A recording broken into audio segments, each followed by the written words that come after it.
Very good morning to all of you. Welcome to JEE Telugu Mantra. Today we discuss about how to get 99 percentile in JEE Mains.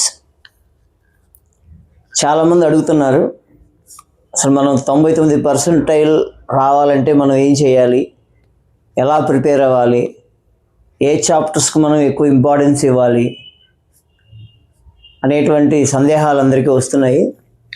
ఈరోజు మనం మ్యాథమెటిక్స్లో మనం 100% marks సాధించాలంటే మనం ఏం చేయాలి అనేటువంటి కొన్ని డిస్కషన్స్ మనం ఈరోజు చేద్దాం. ముందుగా అందరికీ కూడా జేఈ మెయిన్స్ గురించి అందరికీ అవగాహన ఉంది కాబట్టి జేఈ మెయిన్స్ ఎగ్జామ్ అనేది 2 దఫాలుగా జరుగుతుంది. ఒకటి జనవరిలో జరుగుతుంది, ఇంకొకటి ఏప్రిల్ ఆర్ మేలో జరుగుతుంది. 2 సార్లు మనం ప్రతి సంవత్సరానికి రాయొచ్చు. దేనిలో ఎక్కువ పర్సెంటైల్ మనం పొందగలిగితే ఆ ఎగ్జామ్కి ఉన్న పర్సెంటైల్ తీసుకుంటారు. సపోజ్ మీకు జనవరిలో జరిగింది 92 పర్సెంటైల్ వచ్చి, అలాగే ఏప్రిల్లో జరిగింది 96 పర్సెంటైల్ వస్తే 96 పర్సెంటైల్ మనం తీసుకుంటారు. కాబట్టి సాధ్యమైనంత వరకు జనవరిలో ఉండేటువంటి ఎగ్జామ్ మీద ఎక్కువ దృష్టి పెట్టండి. అన్ని చాప్టర్స్ తరువుగా చేయడానికి మనం ఇష్టపడదాం. ఎందుకంటే చాలా పేపర్లు మనం అబ్జర్వ్ చేసిన మీదట ఈ చాప్టర్లో ఎక్కువ క్వశ్చన్లు వస్తాయి, ఈ చాప్టర్లో ఎక్కువ క్వశ్చన్లు వస్తాయి అనేటువంటి ఆలోచన తప్పు. అంటే చాలా వీడియోస్లో 2-3 క్వశ్చన్స్ ఒక 8 చాప్టర్లు చేసుకుంటే బాగా వస్తాయి అనుకోవటం అనేది నేను మిగతా పేపర్లు చూసిన మీదట అది కొంచెం ఇబ్బంది అనిపిస్తుంది. ఎందుకంటే ప్రతి చాప్టర్లో నుంచి ఒక క్వశ్చన్ టచ్ చేస్తున్నాడు, ప్రతి చాప్టర్లో నుంచి ఒక క్వశ్చన్ కంపల్సరీగా టచ్ చేస్తున్నాడు. మ్యాక్సిమం ఒక మంచి చాప్టర్ అనుకుంటే ఒక 2-3 క్వశ్చన్లు, మిగతావన్నీ కూడా 2 క్వశ్చన్స్ ఆర్ సింగిల్ క్వశ్చన్స్. అంటే ప్రతి చాప్టర్ మీద మనం పట్టు సంపాదించాలి. ఈ చాప్టర్లో ఈ సబ్ టాపిక్కి ప్రిపేర్ అవ్వాలి, ఈ చాప్టర్లో ఈ సబ్ టాపిక్ చేయాలనేటువంటి ఆలోచన లేకుండా ఒక చాప్టర్ తీసుకుంటే ఆ చాప్టర్లో స్టార్టింగ్ నుంచి ఎండింగ్ వరకు ఉన్న కాన్సెప్ట్స్ అన్నీ మనం చూసుకొని ఆ కాన్సెప్ట్స్ మీద ఉన్నటువంటి ప్రాబ్లమ్స్ అన్నీ కూడా మనం సాల్వ్ చేసుకుంటే ఏ క్వశ్చన్ ఇచ్చినా కూడా ఆ కాన్సెప్ట్కి వెళ్ళిపోయి మనం చేసుకోవాల్సిన ఛాన్సెస్ ఉంటాయి. అంటే జేఈ మెయిన్స్ మీద మీరు ఎక్కువ దృష్టి పెడితే మంచి త్రిబుల్ కాలేజెస్, ఎన్ఐటి కాలేజెస్లో మనకి మంచి సీట్లు వస్తాయి. అదే జేఈ మెయిన్స్లో చక్క పర్సంటేజ్ వస్తే మళ్ళీ చక్క జేఈ మెయిన్స్ అడ్వాన్స్ రాసుకుంటే ఐఐటి కాలేజీలు బోల్డ్ ఉన్నాయి. ఒక 20 నుంచి 25 వరకు మంచి కాలేజీలు ఉన్నాయి. కాబట్టి మంచిగా ర్యాంక్ వచ్చి మంచి కాలేజీలో మీరు జాయిన్ అయితే మంచిగా మీరు సెటిల్ అయిపోవచ్చు. ఇప్పుడు 1,00,000 వచ్చిన వాడు బీటెక్లో జాయిన్ అవుతాడు, ఫస్ట్ ర్యాంక్ వచ్చిన వాడు బీటెక్లో జాయిన్ అవుతాడు. కాకపోతే మనకు వచ్చిన ఫెసిలిటీ ఏంటంటే ఫస్ట్ ర్యాంక్ వచ్చేవాడు మంచి కాలేజ్ చూస్ చేసుకుంటాడు, మంచి లెక్చరర్స్ ఉంటారు, మంచిగా జాబ్ కొట్టేస్తాడు. 1,00,000 ర్యాంక్ వచ్చిన వాడు ఏం చేస్తాడంటే వాడికి వచ్చిన నాలెడ్జ్తో చదువుకుంటాడు, చిన్న ఉద్యోగాలు చేసుకుంటాడు. అటు ఈరోజు మనం జేఈ మెయిన్స్లో అసలు ఎలా మనం కష్టపడితే 99 పర్సెంటైల్ వస్తుంది అనేది ఒకసారి చూద్దాం. ఫస్ట్ పాయింట్ మనకి హియర్ నేను ఇక్కడ ఒక 9 పాయింట్లు రాశాను, సింపుల్ పాయింట్స్. ప్రిపరేషన్ ఎలా ఉండాలి, preparation point of view. The first point is syllabus understanding. మనం ఏ ఎగ్జామ్కైనా ముందు మనం ప్రిపేర్ అవ్వాలి అంటే అసలు ఆ ఎగ్జామ్కి సంబంధించినటువంటి సిలబస్ ఎలా ఉంది, ఎన్ని చాప్టర్లు ఉన్నాయి, ఏవి డిలీట్ అవుతున్నాయి, ఏ చాప్టర్కి ఎక్కువ ప్రిఫరెన్స్ ఉంది, దేనిలో సబ్ టాపిక్స్ మీద ఎక్కువ క్వశ్చన్లు వస్తున్నాయి, ఇవన్నీ మనకు తెలియాలంటే ముందు సిలబస్ని మనం అండర్స్టాండ్ చేసుకోవాలి. ఒకసారి మీరు గూగుల్లోకి వెళ్ళినా సరే, లేదా మీకు ఇష్టం వచ్చిన ఏ వెబ్సైట్కి వెళ్ళినా సరే జేఈ 2006 సిలబస్ అని గుర్తు చక్కగా సిలబస్ వస్తుంది. ఆ సిలబస్ని ఒకసారి మీరు అండర్స్టాండ్ చేసుకోండి. ఎన్ని చాప్టర్లు ఉన్నాయి, ఏ చాప్టర్కి ఇంపార్టెన్స్ అనేది మీకు ఆల్రెడీ మీరు చదువుతున్న కాలేజెస్లో కూడా చెప్తూ ఉంటారు. కాబట్టి అవన్నీ మీరు సిలబస్ని ఒక చోట రాసుకోండి. అయితే కొన్ని చాప్టర్లు కొన్ని చోట ఫస్ట్ ఇయర్ ఒకసారి, సెకండ్ ఇయర్ ఒకసారి అలా రాసుకొని ఆ సిలబస్ని అర్థం చేసుకున్న తర్వాత మనం ద వే ఆఫ్ వర్క్ అనేది స్టార్ట్ చేయాలి. The second point, plan your study schedule. ఇప్పుడు ఒకసారి మీకు సిలబస్ ఎలా ఉంది అని ఐడియా వచ్చిన తర్వాత మనం ఒక షెడ్యూల్ వేసుకోవాలి. ఈరోజు ఈ లెసను ఒక టైం టేబుల్ లాగా మనం ఒక షెడ్యూల్ వేసుకొని ఆ షెడ్యూల్ ప్రకారం మనం కనుక చక్కగా ప్లాన్ చేయగలిగితే, షెడ్యూల్ వేసుకుని మళ్ళీ వేరే పనికి వెళ్ళకూడదు. చక్కగా షెడ్యూల్ వేసుకోవాలి. ఆ షెడ్యూల్ ప్రకారం ఆ ప్లానింగ్ మీరు ఏ చాప్టర్ వేసుకున్నారో ఆ చాప్టర్ మొత్తం కూడా కంప్లీట్ అయ్యేలాగా మీరు చూడాలి. అప్పుడే మీ సిలబస్, మీ ప్లాన్ ఆఫ్ ఫ్యాషన్ అనేది వర్కౌట్ అవుతుంది. లేదు మీరు ఊరికి సిలబస్ వేసుకొని అక్కడక్కడ సబ్ టాపిక్స్ చదువుకుంటా ఉంటే ఉపయోగం ఏం లేదు. అంటే second point, plan your study schedule. Next one is NCERT books. This is very very important point. This is very very important point. In the part of chemistry, NCERT books are very very important.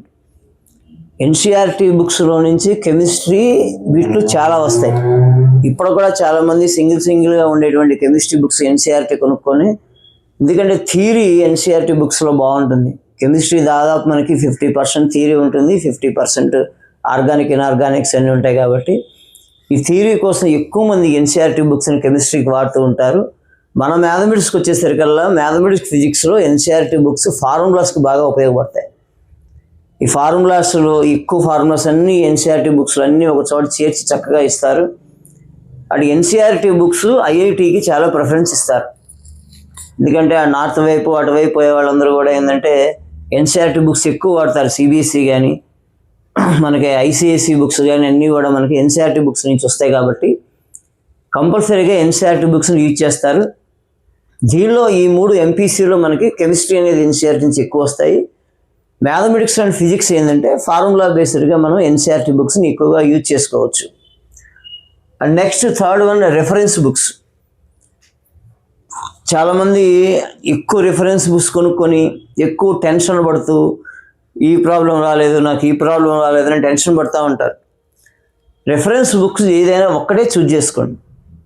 Different types of materials మార్కెట్లో ఉంటాయి. మనం అరిహంత్ అంటాం, మ్యాథ్స్లో సెంగేజ్ అంటాము, కృష్ణాస్ అంటాము, పియర్సన్స్ అంటాము, బోల్డ్ రకాల varieties ఉంటాయి. నా సలహా ఏంటంటే ఏదో ఒక రెఫరెన్స్ బుక్ తీసుకొని ఆ రెఫరెన్స్ బుక్స్ని మొత్తం చేసుకుంటే మీకు ఎక్కడా ఇబ్బంది లేకుండా ఉంటుంది. మనం డిఫరెంట్గా వెళ్ళే కొద్ది ఏంటంటే టెన్షన్లు పెరుగుతాయి తప్పితే ఏముండదు. మనం నేర్చుకున్న కాన్సెప్ట్కి ఒకే ఒక బుక్ రెఫరెన్స్ తీసుకొని ఆ బుక్లో మనం సబ్ టాపిక్ ఎన్ని వెరైటీస్ అడుగుతున్నాడో మనం జాగ్రత్తగా సాల్వ్ చేసుకుంటే డెఫినెట్గా మీకు టెన్షన్ లేకుండా చక్కగా ప్రతి ప్రాబ్లంను కూడా క్లారిటీగా మనం చేసుకోవచ్చు. అంటే రెఫరెన్స్ బుక్స్ వైపు వెళ్ళేవాళ్ళు జస్ట్ ఒక బుక్ని ప్రిఫర్ చేయండి. మీ కాలేజీలో చదువుతున్న బుక్స్తో పాటుగా ఒక రెఫరెన్స్ బుక్ వాడండి. అంటే మీ కాలేజీలో కూడా ఎక్కువ బుక్స్ ఇస్తూ ఉంటారు.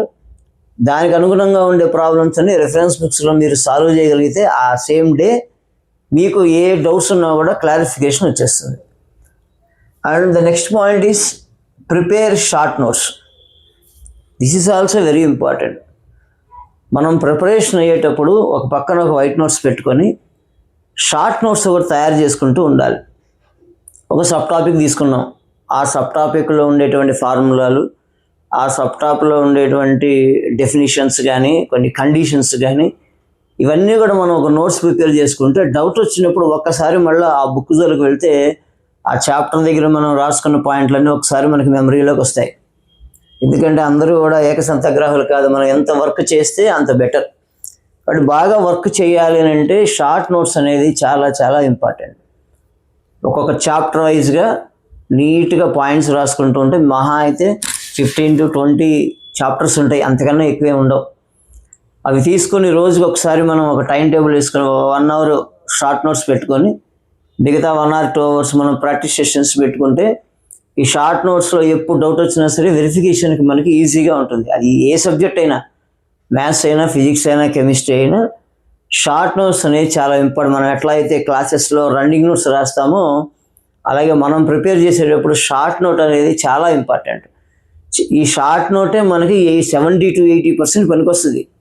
మనం నేర్చుకునేటువంటి చదువు అంతా కూడా ఈ షార్ట్ నోట్ మీద డిపెండ్ అవుతుంది. నాకు తెలిసి చిన్నప్పుడు నేను కూడా షార్ట్ నోట్ రాసుకునేవాళ్ళం, రన్నింగ్ నోట్స్ అనేవాళ్ళం చిన్నప్పుడు. ఇప్పుడు కొంచెం మారింది కాబట్టి ఇప్పుడున్నటువంటి కాంపిటేటివ్ వరల్డ్లో షార్ట్ నోట్స్ అనేది చాలా చాలా ఇంపార్టెంట్. ఎందుకంటే this is one of the revision part లాంటిది అనమాట. Next one is daily practice. This is also very important. After writing the short notes, once you go through all the formulae once again in the subtopic and practice at least 40 to 50 bits. ఈ ప్రాక్టీసే చాలా అవసరం. ఈ practice లేకపోతే మనకు అసలు fast రాదు. ఇప్పుడు JEE 2006లో suppose ఒక 25 బిట్స్ ఉంటే ఆ బిట్స్ని మనం సాల్వ్ చేయాలంటే మనకి ఇచ్చే టైం చాలా తక్కువ. ఒక్కొక్క బిట్ చేయాలంటే మనం 1 నిమిషం కంటే తక్కువ తీసుకొని చేయాలి అంటే ప్రాక్టీస్ ఉండాలి. ప్రాక్టీస్ రావాలంటే కంటెంట్ గట్టిగా పట్టుకోవాలి. మీరు కంటెంట్ బాగా రావాలంటే సినాప్సిస్ బాగా చదువుకోవాలి. అంటే ప్రతిదానికి ఒక లింక్ ఉంటుంది. సినాప్సిస్ మీరు సరిగా అర్థం చేసుకోకపోతే సబ్ టాపిక్ వచ్చేసరికల్లా మళ్ళీ సినాప్సిస్ వెనక్కి వెళ్ళకూడదు. మీరు అక్కడే స్ట్రాంగ్ ఉండాలి. సబ్ టాపిక్ వచ్చేసరికల్లా ఏ ప్రాబ్లంకి మనం ఏ ఫార్ములా వాడాలి అనేది మీకు స్ట్రైక్ అవ్వాలి. అది రావాలి అంటే మనం సబ్జెక్టు మీద కొంచెం పట్టు సంపాదించాలి. ఆ సబ్జెక్ట్ రావాలంటే చెప్పే థియరీని బాగా వినండి. ఇంటికి వచ్చిన తర్వాత మళ్ళీ ఒకసారి ప్రాక్టీస్ చేయాలి. ప్రాక్టీస్ చేసి నోట్స్ రాసుకున్న తర్వాత కనీసం 40 నుంచి 50 బిట్లు ఆ సబ్ టాపిక్ మీద మనం చేయగలిగితే, అఫ్కోర్స్ అన్నీ రావాలని రూల్ ఏం లేదండి. మనం ఒక 50 ప్రాక్టీస్ చేసి ఒక 25 to 30 బాగా మనకు ఓన్గా వచ్చినాయంటే చాలా గ్రేట్. ఎందుకంటే మనం నేర్చుకున్న ఫార్ములాస్ వేరు, అక్కడ ఇచ్చేటువంటి క్వశ్చన్ వేరు. అది అప్లికేషన్ ఓరియంటెడ్గా ఉంటాయి. జేఈ మెయిన్స్లో క్వశ్చన్లు పెద్ద హార్డ్గా కూడా ఏమి ఉండవు. మీరు కావాలంటే అబ్జర్వ్ చేయండి. మీరు ఆ సొల్యూషన్ చూస్తే ఇంత చిన్న సొల్యూషనా నేను చేయలేకపోయింది అనేటువంటి ఆలోచన మీకు వస్తుంది. ఒక్కసారి మీరు క్వశ్చన్ ప్లస్ సొల్యూషన్ ఒక 2-3 చూడడం తప్పేం లేదు. ఎందుకంటే వీ షుడ్ అండర్స్టాండ్. మనకు అర్థమవుతుంది అసలు ఆ క్వశ్చన్కి ఆన్సర్ ఎలా ఉంది అనే ఫీలింగ్. చక్కగా ఆన్సర్ చూస్తే 4 లైన్లే ఉంటుంది, క్వశ్చన్ చూస్తే పెద్దదిగా ఉంటుంది. అంటే మనం క్వశ్చన్ని చూసి కొంచెం ఇబ్బంది పడే విధంగా వాడు ఆ టెర్మినాలజీ ఇస్తాడు. ఒకసారి మీరు ఆ క్వశ్చన్ డెప్త్గా మీరు ఆలోచిస్తే ఆన్సర్ కూడా చాలా ఈజీగా ఉంటుంది. అంటే క్వశ్చన్ చూడంగానే ముందు అసలు ఎవరూ భయపడద్దండి. మనం ప్రాక్టీస్ సెషన్ చేసేటప్పుడు క్వశ్చన్ చూడంగానే ఇదేంటి ఇట్లా చేయాలా, దీన్ని ఎలా చేయాలి అనే ఆలోచన మీ మైండ్లోకి వచ్చిందంటే స్ట్రక్ అయిపోయినట్టే. చూడంగానే ఆ ఫార్ములాలో ఉంది అని వెళ్ళిపోయిన వాడు సక్సెస్ అవుతాడు. అది ఎప్పుడు వస్తుందని ఇందాకే చెప్పాను మీకు. సబ్జెక్ట్ మీద పట్టు ఉంటే ఒక ఫార్ములా ఒక క్వశ్చన్ చదవంగానే ఈ క్వశ్చన్కి సంబంధించినటువంటి ఆన్సర్ ఇలా చెయ్యాలి అని ఎప్పుడు వస్తుంది అంటే we should make the practice section. మనం ఎంత ప్రాక్టీస్ చేస్తే మనకు అంత ఉపయోగం. ఫస్ట్ ఏం చేయాలి, ఒక ప్రాబ్లం తీసుకొని సపోజ్ 2 నిమిషాలు పట్టింది అనుకోండి స్టార్టింగ్లో. ఎందుకంటే we should make the practice number of steps. మనం స్టెప్స్ ఎక్కువగా ఇంపార్టెన్స్ ఇస్తాం. ప్రాక్టీస్ చేసే కొద్ది ఏం చేయాలంటే ఆ 2 minutes 1 minute అయిపోవాలి. 1 minute వచ్చేకల్లా 40 seconds అయిపోవాలి. ఈ టైం ఎందుకు తగ్గుతుంది అంటే మన ప్రాక్టీస్ పెంచితే తగ్గుతుంది. ఎవరికైనా అంతే, స్టార్టింగ్లో ఎక్కువ టైం పడుతుంది. ప్రాబ్లం అర్థం కావాలి, ప్రాబ్లం చేయాలి. ఒక్కొక్కసారి వాడు ట్విస్ట్లు ఇస్తూ ఉంటాడు, మనం కంగారు పడుతూ ఉంటాము. ఇవన్నీ కాకుండా మనం ప్రాబ్లం చూడంగానే మనకి సొల్యూషన్ ఐడియా రావాలి అంటే ఖచ్చితంగా మీరు సినాప్సిస్ని 100% చదవాల్సిందే. పొడిగా చదువుకొని వచ్చారు అంటే మాత్రం ఎట్టి పరిస్థితుల్లో మీరు సక్సెస్ కాలేరు. 99% టార్గెట్ అంటే 100% సినాప్సిస్ మీరు చదవాల్సిందే. ప్రాక్టీస్ సెషన్ అనుకున్నప్పుడు ప్రతి ప్రాబ్లంకి మీరు సొల్యూషన్ చేయండి. చేయంగా సొల్యూషన్లో టైం తగ్గించుకుంటే మీరు సక్సెస్ అవుతారు. డెఫినెట్గా తగ్గుతుంది. ఎవరికైతే ఇంటెన్షన్ ఉండాలి, ముందు మనకు ర్యాంక్ రావాలనే ఇంటెన్షన్ మైండ్లో ఉంటే డెఫినెట్గా మీ అవుట్పుట్ వస్తుంది. ర్యాంక్ రావాలి అని మనం ఊరికి చదవకూడదు. ర్యాంక్ రావాలి ఇంటెన్షన్ మైండ్లో ఫిక్స్ అయిపోవాలి. దానికి తగ్గట్టుగా మనం వర్క్ చేయాలి. నేను ఏదో షెడ్యూల్ వేసుకున్నాను నాకు రిజల్ట్ వచ్చేస్తుంది అవన్నీ కాదండి. షెడ్యూల్ని 100% ఇంప్లిమెంట్ చేయాలి.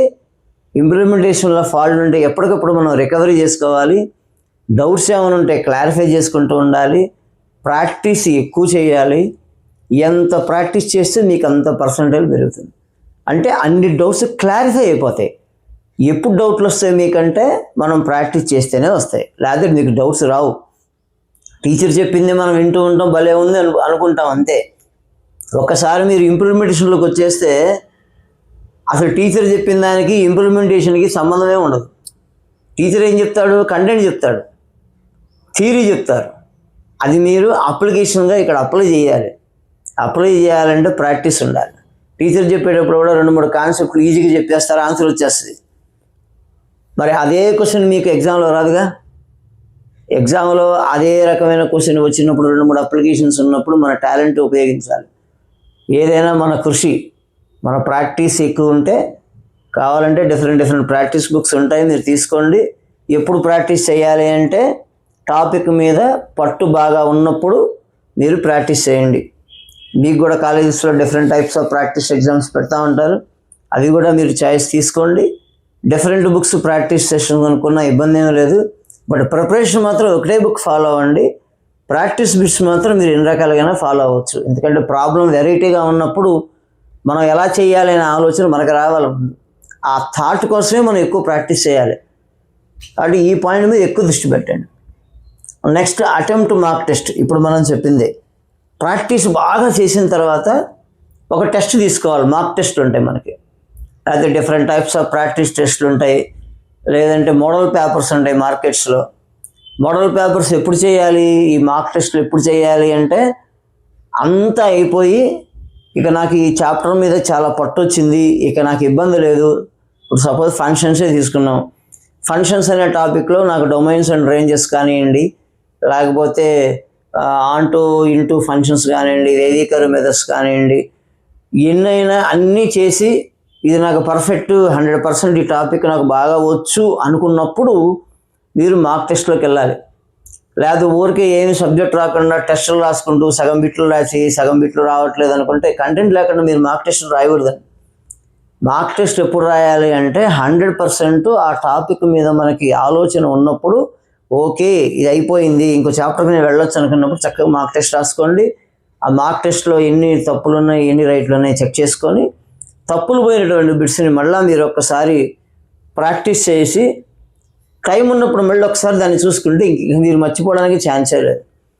అంటే మార్క్ టెస్ట్ అనేవి చాలా ఎక్కువ చేయండి.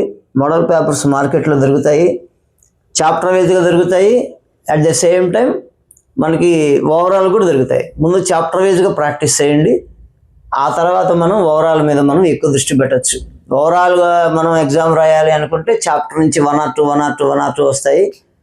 మనం చాప్టర్ వైజ్గా రాయాలనుకుంటే మన చాప్టర్లో ఉన్న బిట్లు సబ్ టాపిక్ పరంగా కూడా ప్రిపేర్ అవ్వండి. కొంతమంది సబ్ టాపిక్ పరంగా కూడా ఇస్తున్నారు, ఎందుకంటే ఏ సబ్ టాపిక్లో ఏ క్వశ్చన్స్ ఇంపార్టెన్స్ అనేటువంటివి కొంతమంది సబ్ టాపిక్స్ ఇస్తున్నారు. ఆ సబ్ టాపిక్స్ మీద చేయండి, ఓవరాల్ చేయండి. ఆ టాపిక్ మీద మళ్ళీ అన్ని చాప్టర్ల మీద కూడా మార్క్ టెస్టులు రాసుకోండి. ఎన్ని మార్క్ టెస్టులు రాస్తే మీకు అంత ఉపయోగం. Next analyse mark test. ఇది చాలా ఇంపార్టెంట్. మార్క్ టెస్ట్ రాసిన తరువాత ఎనలైజ్ చేయాలి. ఇప్పుడే చెప్పాను మీకు ఎన్ని మార్కులు వస్తున్నాయి, ఏ బిట్లో మనం ఎందుకు తప్పు రాసాము, అసలు ఈ బిట్టు నాకు అర్థం కాకపోవడానికి గల కారణం ఏంటి. ఎనాలిసిస్ అంటే విశ్లేషణ, ఎనాలిసిస్ చాలా ఇంపార్టెంట్. ఇవన్నీ మీరే చేయాలి, కష్టం అనుకోకూడదు. మనం ఒక గోల్ని సాధించాలి అంటే మనం కొంత వర్క్ చేయాలి, బ్యాక్గ్రౌండ్లో ఎనాలిసిస్ చేయాలి. ఒక పేపర్ని ఎనాలిసిస్ చేయడం చాలా కష్టం. మీరు ఎగ్జామ్ రాస్తున్నారు కాబట్టి మీకు ఈజీ ఎనాలిసిస్ చేయొచ్చు. కొన్ని డైరెక్ట్గా ఆన్సర్లు వస్తే ఓకే, నో డౌట్ ఈ బిట్టు నాకు వచ్చింది, కొంచెం అర్థమైనట్టుగా ఉంటాయి కొన్ని బిట్లు, కానీ ఆన్సర్లు రావు. ఎంత కష్టపడ్డా ఆన్సర్లు రావు, ఎక్కడో ఎండింగ్లో మిస్ అవుతూ ఉంటాయి. అలాంటి ఎక్కడ మిస్ అయ్యామో మీరు ఎనాలిసిస్ చేసుకోవాలి. అసలు ఎన్ని బిట్లకి ఎన్ని మార్కులు వచ్చినాయి, ఎన్ని మైనస్లు పోయినాయి, నీ ఫ్రెండ్ ఎన్ని రాస్తున్నాడు, వాడు ఎక్కువ రాశాడా నేను తక్కువ రాశాను, ఎనాలిసిస్ ఉండాలి. వాడికి ఆ థాట్ ఎలా వచ్చింది, నాకెందుకు ఆ థాట్ రాలేదు. ఒక్కసారి పేపర్ని మనం ఎనాలిసిస్ చేసుకుంటే అప్పుడు మీకు ఒక అర్థమవుతుంది, నీ మైండ్ సెట్ అర్థమవుతుంది. నీ మైండ్ సెట్ ఎట్లా ఉంది, ఈ బిట్లు రాయగలుగుతున్నాను, ఈ బిట్లు రాయలేకపోతున్నాను. ఈ బిట్లు రాయలేకపోతున్నాను అని అంటే నాలో ఉన్నటువంటి లోపం ఏంటి, ఇంకా నేను ఏం నేర్చుకుంటే ఈ బిట్టు కూడా రాయగలను, నేను ఎక్కడ సినాప్సిస్లో మిస్ అయ్యాను. నేను అందుకే ముందే చెప్పాను మీకు, మళ్ళీ వెనక్కి వెళ్ళకూడదు, ఏదైనా ముందు నుంచి రావాలి. నువ్వు అక్కడక్కడ చేసుకొని మళ్ళీ ప్రాబ్లమ్స్లోకి వెళ్ళి ఈ కాన్సెప్ట్ నాకు తగలలేదే అని మళ్ళీ వెనక్కి వెళ్ళారనుకోండి, మీరు ఇప్పుడు దాకా చేసిన కష్టం అంతా వృధా అయిపోతుంది. అఫ్కోర్స్ 1 or 2 అంటే పెద్ద ప్రాబ్లం కాదండి. అందుకే సినాప్సిస్ని ఎవరైతే సబ్జెక్ట్ని జాగ్రత్తగా ఎవరైతే నేర్చుకొని రెడీగా ఉంటారో వాళ్ళకి ఇబ్బంది లేకుండా వెళ్తుంది. చెప్పేటప్పుడు మనం జాగ్రత్తగా వినాలి. ఇంటర్మీడియట్లో మనం గోల్ సాధించాలి అంటే, ప్రతి చాప్టర్ మీద పట్టు సాధించాలంటే ఫస్ట్ ఏంటంటే టీచర్ చెప్పేటప్పుడు మీరు బాగా లెసన్ వినాలి. అప్పుడే 50% మీకు బాగా వచ్చేస్తుంది. రిమైనింగ్ 50% మనం చేయాలి వర్క్. టీచర్ అనేవాడు ఏం చేస్తాడు, should give the guidance to you.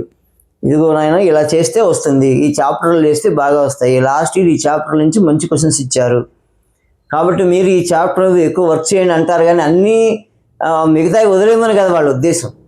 ఈ చాప్టర్ మీద ఎక్కువ వస్తాయంటే కొంచెం ఎక్కువ ప్రాక్టీస్ చేయండి, మిగతా వాటి కూడా చెయ్యండి, 1 or 2 వస్తాయి అనేది వాళ్ళ ఉద్దేశం.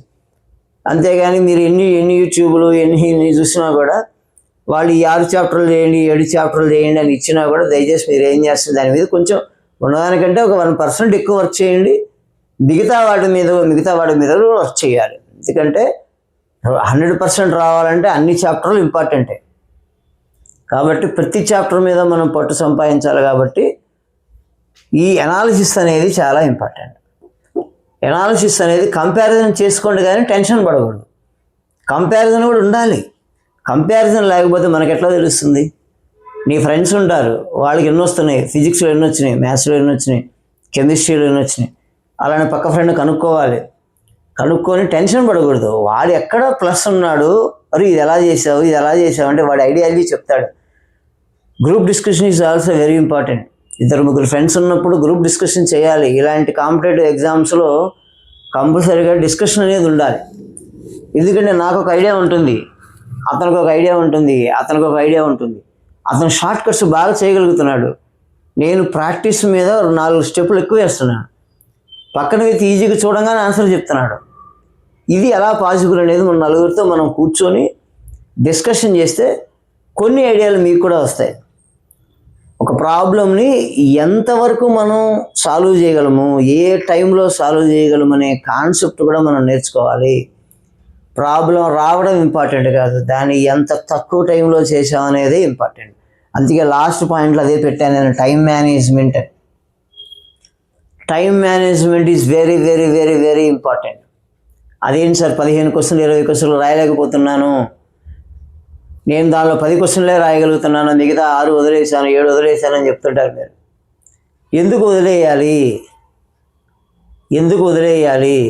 నేను ముందే చెప్పాను, 99% రావాలి అంటే ఖచ్చితంగా ఇప్పటిదాకా నేను బాగా అనాలిసిస్ చేసిన మీదట, అంటే చాలా వీడియోస్ నేను కూడా చూశాను, చాలామంది ఎక్స్పర్ట్స్ వీడియోలు కూడా చూసాము. వాళ్ళు ఇచ్చినటువంటి ప్రకారం ఒక స్టూడెంట్కి 99% రావాలి అంటే, ఇక్కడే రాసిన బోర్డు మీద చూడండి, 99% రావాలి అంటే మినిమం 220 నుంచి 280 మార్క్స్ రావాలి. మినిమం 220 నుంచి 280 మార్క్స్ రావాలి. ఒక్కొక్కసారి 220 230 వచ్చిన నార్మలైజేషన్ ప్రకారం వాళ్ళు 99%కి వెళ్ళిపోతారు. పేపర్ డిఫికల్టీని బట్టి కెమిస్ట్రీ డిఫికల్ట్గా ఉంది, ఒక్కోసారి నెక్స్ట్ దానిలో కెమిస్ట్రీ ఈజీగా ఉందనుకోండి, ఖచ్చితంగా నార్మలైజేషన్ చేయాల్సిందే కదా. ఈ నార్మలైజేషన్లో కొంతమంది ముందుకు వెళ్తుంటారు, కొంతమంది వెనక్కి వస్తూ ఉంటారు. అందుకే రేంజ్ అనేది 220 to 280 పెట్టాము. ఒక్కోసారి 220 వచ్చినోడు కూడా 99%లో ఉంటాడు, 285 వచ్చినోడు కూడా 99%లో ఉంటాడు. ఎందుకంటే అతనికి ఇచ్చే సెషన్స్లో పేపర్ ఈజీగా ఉండొచ్చు, పేపర్ డిఫికల్ట్గా ఉండొచ్చు, ఒక్కోసారి ఫిజిక్స్ డిఫికల్ట్గా ఉండొచ్చు, ఒక్కోసారి ఫిజిక్స్ ఈజీగా ఉండొచ్చు.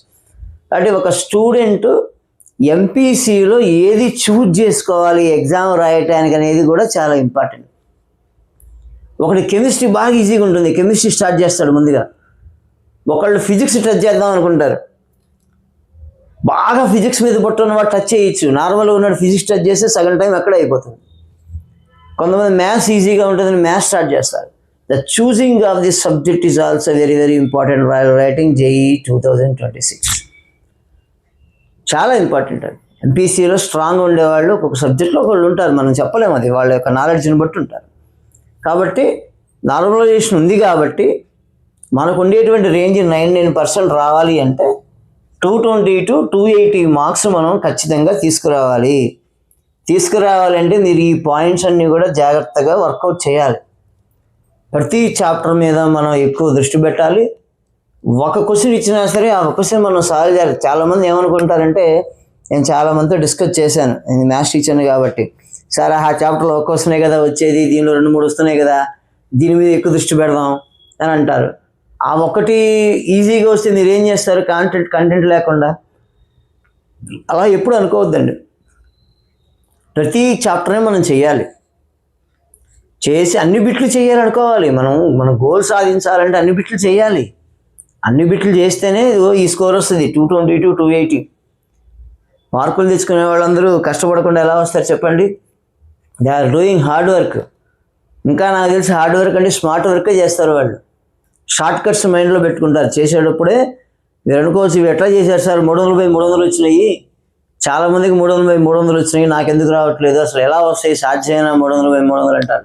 డెఫినెట్గా ప్రతి ఇయర్ 300/300 చాలామందికి వస్తున్నాయి. ఎందుకు వస్తున్నాయి? వాడికి ప్రతి చాప్టర్ మీద పట్టుంది. అట్ ది సేమ్ టైం వాడు బిట్టు చూడంగానే ఆన్సర్ చేయగలుగుతున్నాడు. అంటే వాడికి నాలెడ్జ్ ఉంది, ఐక్యూ లెవెల్స్ ఉన్నాయి, వాడుకుంటున్నాడు. మనకి అందరికీ ఉంటాయి ఐక్యూ లెవెల్స్. మన బ్రెయిన్ని మనం ఉపయోగించే దాన్ని బట్టి మనం వర్కౌట్ చేయాలి. మన బ్రెయిన్ని బాగా యూజ్ చేయాలి. మనకు ఎంత తక్కువ బ్రెయిన్ మనకు ఉంది, బ్రెయిన్ యూజ్ చేస్తేనే ఏదైనా వస్తాయి. చూడంగానే వాడేం దేవుడు కాదు కదా 300/300 వచ్చినాడు, వాడు మనిషే. వాడు ఎందుకు వాడికి 300/300 వస్తున్నాయి అంటే ప్రతి కాన్సెప్ట్ మీద మంచి పట్టు ఉంది. చక్కగా అతను చూడంగానే ఫార్ములాకి వెళ్ళిపోతున్నాడు, చేసుకుంటున్నాడు, షార్ట్ కట్ చేస్తున్నాడు, ఆన్సర్ వచ్చేస్తాడు. కొంతమంది ఆన్సర్ల నుంచి తెప్పించేస్తారు. ఆప్షన్స్ ఉంటాయి మనకి 1 2 3 4, ఆప్షన్ పట్టుకొని క్వశ్చన్ తెప్పించేస్తారు కొంతమంది. అది టాలెంట్. అది అంటున్నా నేను. ప్రాక్టీస్ సెషన్ ఎవరైతే ఎక్కువ చేస్తారో ఈ ప్రాక్టీస్ సెషన్స్లో డిఫరెంట్ ఐడియాస్ వస్తాయి. కొన్ని ప్రాబ్లమ్స్ మనం డైరెక్ట్గా చేయొచ్చు, కొన్ని ప్రాబ్లమ్స్ సబ్స్టిట్యూషన్ ద్వారా చేయొచ్చు, కొన్ని చాప్టర్లు ఆన్సర్ నుంచి తీసుకురావచ్చు, కొన్ని చాప్టర్లు చూడంగానే మనకు ఒక ఐడియా వచ్చేస్తుంది, ఇదైతే పాసిబుల్ అవుతుంది అని. అంటే కొన్ని ఆడ్ మెయిన్ అవుట్స్ ఉంటాయి, 4 ఆప్షన్స్లో ఆడ్ మెయిన్ అవుట్స్ ఉంటాయి. ఇదైతే కుదరదు ఎందుకంటే తేటా ఎక్కువ ఉంది కాబట్టి ఇది కుదరదు అనే కొన్ని ఐడియాస్ ఉంటాయి. ఇలాంటివన్నీ ఎప్పుడు మనకి క్లారిఫై అవుతాయి అంటే through practice test, mock test, analysis, time management. ఈ 4 చాలా చాలా చాలా ఇంపార్టెంట్. ఎగ్జామ్ రాయడమే కాదు, ఎగ్జామ్ రాసిన తర్వాత మనం ఎనాలిసిస్ చేసుకోవాలి. ఆ బిట్టుకు ఉండేటువంటి టైం మేనేజ్మెంట్ కూడా మనం చూసుకోవాలి. మన క్వశ్చన్ పేపర్ చూడంగానే ఈ క్వశ్చన్ బాగా చేయగలను అనుకుంటే చేసి పక్కన పెట్టేసేయండి. ఈ ప్రాబ్లం డిఫికల్ట్, ఇది టైం పడుతుంది అనేది నెక్స్ట్ చూసుకోండి. ముందు ఎంపీసీ చూడంగానే ఏవి ఈజీగా ఉన్నాయో టకటక పెట్టేయాలి. కెమిస్ట్రీ తీసుకున్నావు, నాకు ఈజీ అనిపించింది, కెమిస్ట్రీ తీసుకున్నావు, కెమిస్ట్రీలో ఈజీగా బిట్లు పెట్టేసేయండి, డౌట్స్ ఉన్న బిట్లు పెండింగ్ పెట్టేసేయండి. నెక్స్ట్ మ్యాథ్స్కి వెళ్ళి బిట్స్ చూడండి, ఈజీగా చేయగలను అనుకుంటే చేసి పెట్టేసేయండి, డిఫికల్ట్ ఉన్నాయి పెండింగ్ పెట్టండి. ఫిజిక్స్ కూడా అంతే. అంటే నీకు ఒక ఐడియా వచ్చేస్తుంది, నేను ఇక్కడ 8 అటెంప్ట్ చేశాను, ఇక్కడ 10 అటెంప్ట్ చేశాను, ఇక్కడ 7 అటెంప్ట్ చేశాను, మొత్తం దాదాపు నేను ఒక 20 అటెంప్ట్ చేశాను. 20 అటెంప్ట్ చేశానంటే 20 × 4 80 మార్క్స్. Okay done. మిగతా మనం ప్రాక్టీస్ చేసుకుంటే మనం ఈజీగా సంపాదించవచ్చు మార్కులు అనే ఐడియాలజీ మీకు రావాలి. అంటే పేపర్ ఇచ్చినప్పుడు కెమిస్ట్రీ స్టార్ట్ చేద్దామా, ఫిజిక్స్ చేద్దామా, మ్యాథ్స్ చేద్దామా అనేది అది మీ ఆలోచన. అది మీకుండేటువంటి నాలెడ్జ్ని బట్టి, ఆ టైంలో ఉండే క్వశ్చన్ పేపర్ని బట్టి ప్రతి స్టూడెంట్ కూడా తీసుకోవాల్సిన డెసిషన్. ఆ డెసిషన్ కనుక రాంగ్ అయిందంటే ఇబ్బంది పడతారు. మళ్ళీ మీకు ఒక ఐడియాలజీ ఉంది, నేను స్టార్టింగ్లో కెమిస్ట్రీ చేస్తా అంటే కెమిస్ట్రీ చేసేయి. ఒక బిట్టు పెట్టేటప్పుడు ఇది రైట్ అంటే రైట్ పెట్టేసేయండి.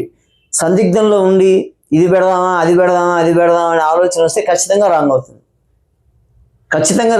అలాంటి వాడు 1% ఉంటాడు, 1 or 2% ఉంటారు లక్కీగా మార్కులు వచ్చేవాడు.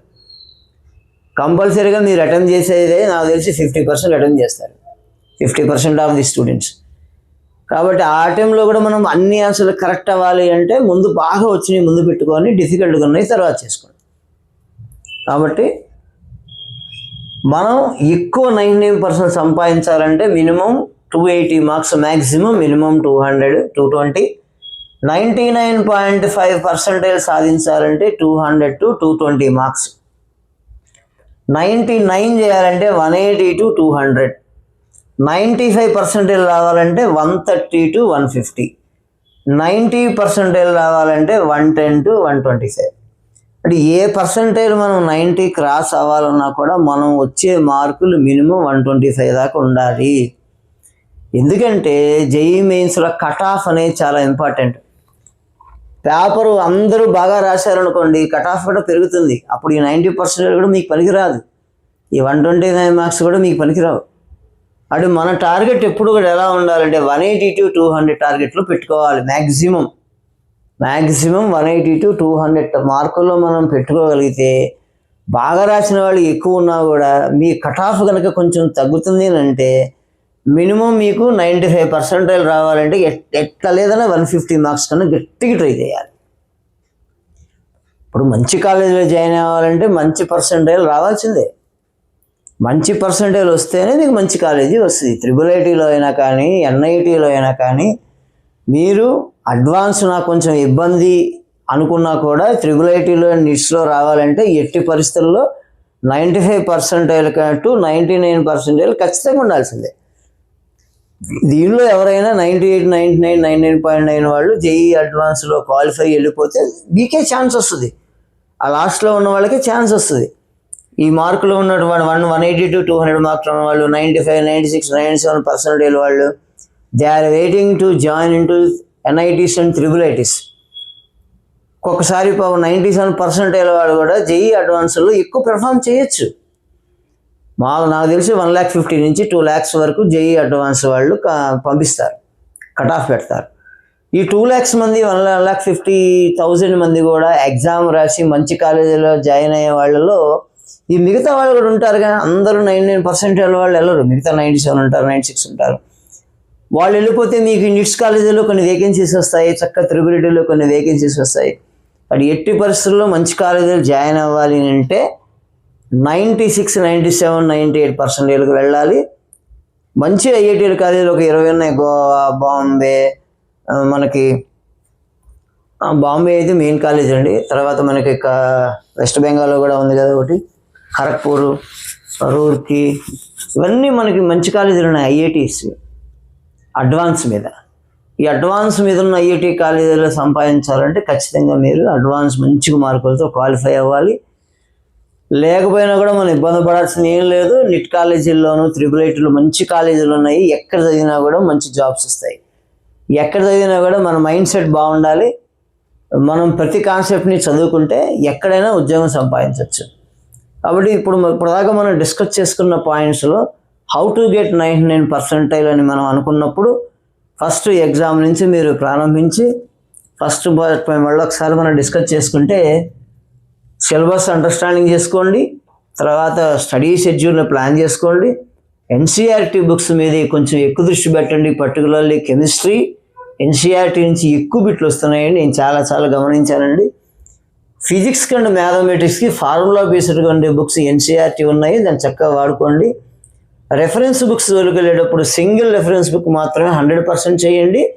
మిగతా వాటిలో ఏమన్నా ఉంటే మీ కాలేజీలో ఉండే పేపర్స్ వరకు సరిపోతాయి. బట్ ఒక్క రెఫరెన్స్ బుక్స్ చేస్తే మీకు కంప్లీట్ ఐడియా వస్తుంది.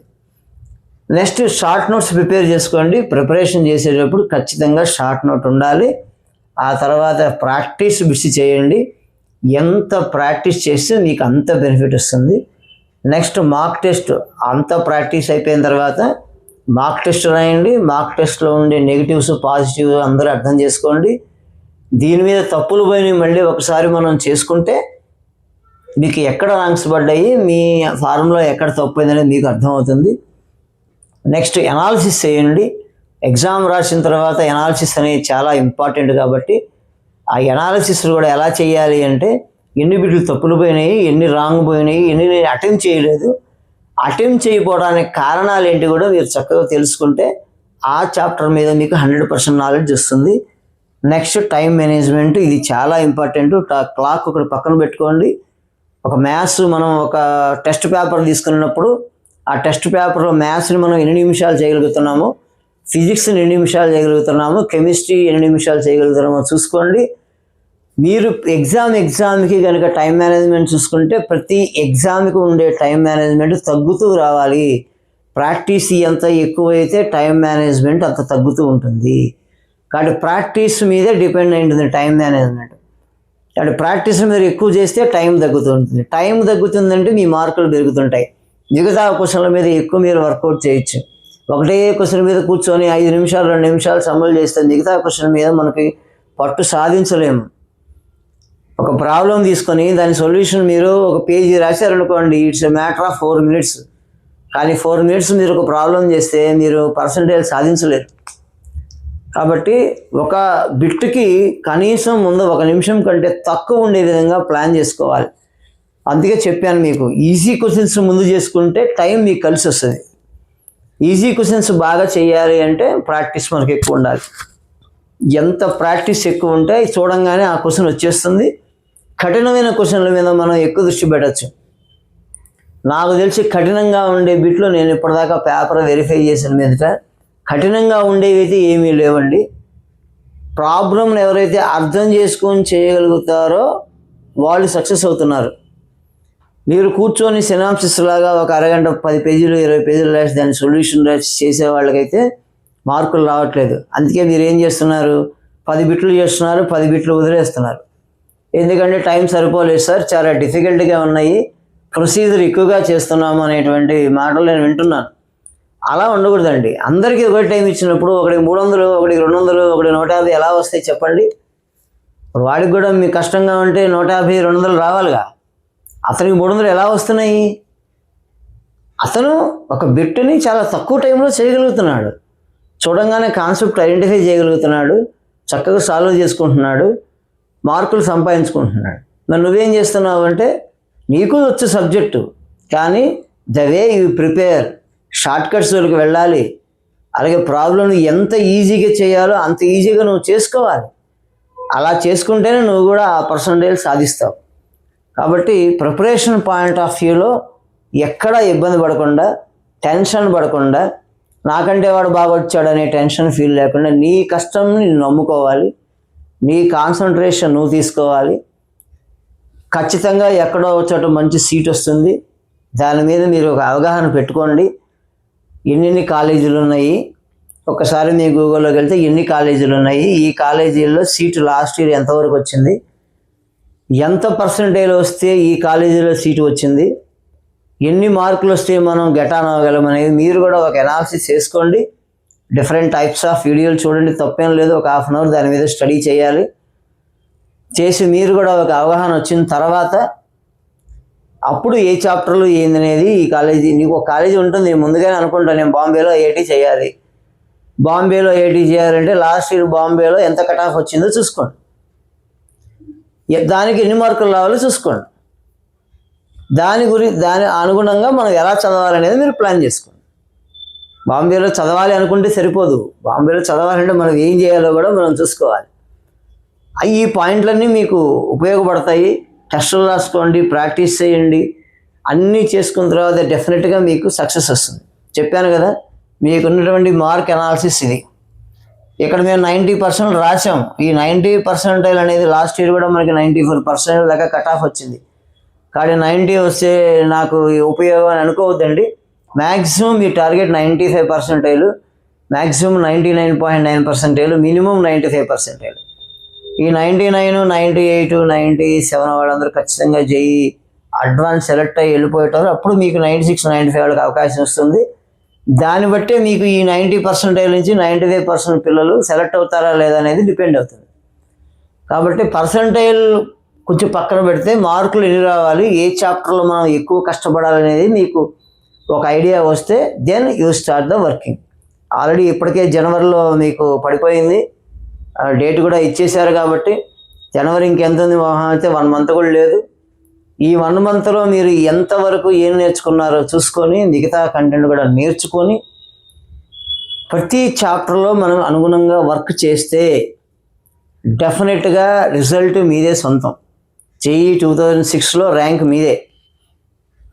పాజిటివ్ మైండ్ సెట్తో థింక్ చేయండి, టెన్షన్ తీసుకోవద్దు, పాజిటివ్ మైండ్తో థింక్ చేయండి. ప్రతి చాప్టర్ మీద మీకు అవగాహన పెంచుకోండి, షార్ట్ కట్స్ ఎలా చేయాలో కూడా చూసుకోండి. దాని ప్రకారంగా మీ మార్కులు మీకు ఉంటాయి. ఎలాగైతే మ్యాథ్స్ చేస్తున్నారో ఫిజిక్స్, కెమిస్ట్రీ కూడా అదే విధంగా ప్రాక్టీస్ చేయాలి. Maths is equal to physics. నాకు తెలిసి మ్యాథ్స్ ఎంత బాగా మీరు ప్రాక్టీస్ చేయగలిగితే ఫిజిక్స్ ప్రాబ్లమ్స్ కూడా అంత ఈజీగా చేయగలుగుతారు. బట్ ఫిజిక్స్లో ఎక్కడ ఫార్ములా ఉపయోగించాలనేది మీరు చూసుకోవాలి. మీ యొక్క ఐక్యూ లెవెల్స్ ఫిజిక్స్లోనే ఉపయోగపడతాయి. కాబట్టి క్యాలిక్యులేషన్ రెండిట్లో ఉంటుంది. కాబట్టి ముందు కెమిస్ట్రీ చూజ్ చేసుకోండి. నా సజెషన్ ఎంపీసీలో కెమిస్ట్రీ చూజ్ చేసుకోండి. తర్వాత paper physics chemistry, physics maths ఎలా చూజ్ చేసుకోవాలంటే ఒకసారి మీరు వెరిఫై చేస్తే ఈజీ క్వశ్చన్లు దేనిలో ఉన్నాయో ముందు దాన్ని టచ్ చేసుకుని తర్వాత మిగతా వాటిలో. ఎందుకంటే కష్టమైన దాని మీద ముందు వెళ్ళామనుకోండి ఈజీ కూడా చివరిలో మనం తప్పుపడే ఛాన్స్ ఉంది. ఎందుకంటే ఇక్కడ మనం బ్రెయిన్ అంతా ఇక్కడ వర్కౌట్ చేస్తాం. సపోజ్ ఫిజిక్సే తీసుకున్నారు, ఫిజిక్స్లో డిఫికల్టీ సమ్స్ ఉన్నాయి, మీరు ఇక్కడే మీ మైండ్ అంతా ఖరాబ్ అయిపోయి చేసుకుంటూ వెళ్ళిపోతే ఈజీ క్వశ్చన్లు మ్యాథ్స్లో ఉన్నప్పుడు అరే ముందు మ్యాథ్స్ రాస్తే బాగుండేది, 4 మార్కులు ఎక్కువ వచ్చాయనే ఐడియా మీకు వస్తుంది. అందుకనే choosing of the subject is very important. చూసుకోండి, ముందు కెమిస్ట్రీనే స్టార్ట్ చేయండి. దాదాపు 80% స్టూడెంట్స్ కెమిస్ట్రీతోనే స్టార్ట్ చేస్తారు. ఎందుకంటే థియరీ బిట్స్ ఉంటాయి, కొన్ని మనకి బ్రెయిన్ బిట్ చేయాల్సినవి ఉంటాయి. తర్వాత మ్యాథ్స్ ఆఫ్ ఫిజిక్స్ అనేది మీ ఐడియాలజీని బట్టి, మీ ఆలోచనను బట్టి ఉంటుంది. కాబట్టి అందుకే సిఎంపి ఆర్డర్లో ఉంటే జాగ్రత్తగా అడ్వాన్స్ చేసుకోవాలి. అడ్వాన్స్కి ఎవరైతే మనం వెళ్ళాలి అనుకున్న వాళ్ళందరూ జేఈఈ మెయిన్స్లో ఖచ్చితంగా ఇప్పటిదాకా చెప్పిన పాయింట్లన్నీ మీరు తీసుకొని ఎవరైతే టాపిక్స్ మీద ఎక్కువ పట్టు సంపాదిస్తారో వాళ్ళకి డెఫినెట్గా వస్తాయి. మ్యాథ్స్లో నేను చెప్పాను మీకు సెంగే సిరీస్ ఫాలో అవ్వమని. ఇప్పుడు ప్రజెంట్ ట్రెండ్లో ఉన్నది సెంగే సిరీస్. చాప్టర్ వైజ్గా తీసుకుంటారా, ఎగ్జాంపుల్స్ చేస్తారా, మెయిన్ ఆలోచనలు చేస్తారా అనేది మీ కంటెంట్ మీద డిపెండ్ అయి ఉంటుంది. అలానే మీరు ఏదన్నా కొన్ని సబ్ క్యాస్ట్లు ఏమన్నా ఉంటే, కొన్ని general, OBC, SC, ST, EWS general categories ఉన్నా కూడా కేటగిరీని పక్కన పెట్టండి, ముందు వర్క్ చేయండి. వర్క్ చేస్తే ఆటోమేటిక్గా మార్కులు అవే వస్తాయి. గోల్ నాకు 300 రావాలి అనుకోవడం వేరు, వర్క్ చేయటం వేరు. వర్క్ చేస్తే ఆటోమేటిక్గా 300 మీరు రీచ్ అవుతారు. కాకపోతే మనకి ఒక ఆప్షన్ ఉంది కాబట్టి, క్యాస్ట్ అనే ఆప్షన్ ఉంది కాబట్టి జనరల్ వాళ్ళు చేయాల్సింది ఏమీ లేదు. జనరల్ వాళ్ళు మీ కష్టాన్ని మీరు నమ్ముకోవాలి. జనరల్ వాళ్ళు ఎవరైనా కొంతమంది ఈడబ్ల్యూఎస్ ఉంటే వాళ్ళకు కూడా కనీసం 94% రావాల్సిందే. లాస్ట్ ఇయర్ 92, 93 దాకా ఇచ్చారు. మనం టార్గెట్ 95, 94 పెట్టుకోవాల్సిందే. ఈడబ్ల్యూఎస్ ఉంది కదా నాకు మార్కులు వస్తాయి అనుకోకూడదండి. మన కష్టం మనం చేయాలి. తర్వాత ఓబీసీ అభ్యర్థులు తీసుకున్నా కూడా ఓబీసీకి కూడా ఏమీ కట్ ఆఫ్ అంతా తక్కువ అయితే లేదండి. వాళ్ళు కూడా 95, 96 ఉంది. ఏదైనా ఇక ఎస్సీ, ఎస్టీ వాళ్ళు సబ్ క్యాస్ట్ ఉంటే మాత్రం కొంచెం వాళ్ళకి ఏదన్నా కష్టపడితే అవకాశం ఉంటుంది. నాకు తెలిసి ఏ క్యాస్ట్ అయినా సరే మీ క్యాస్ట్ని దృష్టిలో పెట్టుకోకుండా సబ్జెక్ట్ మీద ఎక్కువ దృష్టి పెట్టండి. ఆ సబ్జెక్ట్ మనం ఎక్కువ చేయగలిగితే మనకి ఎక్కువ రిజల్ట్ వస్తుంది. ఆ రిజల్ట్ బట్టి మనం ఏ కాలేజీలో జాయిన్ అవ్వాలి ఏందనేది కూడా మీకు తెలిసిపోతుంది ఈజీగా. కాబట్టి బ్రాంచ్లో వెరిఫై చేసుకొని ముందు ఎలా వర్కౌట్ చేయాలి మీద మీరు సాధించండి. అందరికీ కూడాను కొంచెం కాదు కొంతనే ఉపయోగపడింది అనుకుంటున్నాము. ఈ 2026 జనవరిలో జరిగేటువంటి జేఈఈ మెయిన్స్ ఎగ్జామ్లో మీ అందరికీ కూడా 99.9 300 out of 300 మార్కులు ఆశిస్తూ ఈ వీడియో ఇంతటితో ముగిస్తున్నాను. Thank you very much.